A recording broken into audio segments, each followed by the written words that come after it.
आदम ने दहशत में देखा कि एक विशाल अजगर अपना खून से भरा मुंह फैलाकर उनकी ओर झपटा।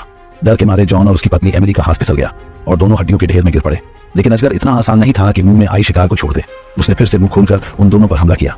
तभी मौत और जिंदगी के इस मोड़ पर किनारे पर खड़े उनके साथी माइकल ने समय पर गोली चला दी, जो सीधे अजगर के सिर पर लगी। इस तरह जॉन और एमिली की जान बच गई। लेकिन जब सबने सोचा कि अब खतरा टल गया है, तभी होश में आया अजगर फिर से उन पर टूट पड़ा।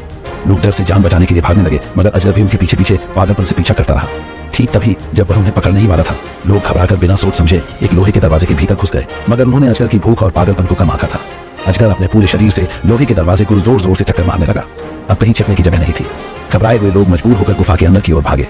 भागते भागते उन्हें संयोग से एक बिजली का स्विच मिल गया।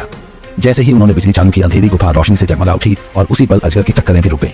खतरे से बचे लोग थोड़ी राहत की सांस लेने ही वाले थे कि तभी रॉबर्ट ने कहा कि अजगर इतनी आसानी से हार मानने वाला नहीं है। उसने सबको खींचकर पाइपलाइन के रास्ते आगे बढ़ाया और वाकई थोड़ी ही देर में वे गुफा के आखिरी छोर पर पहुंच गए।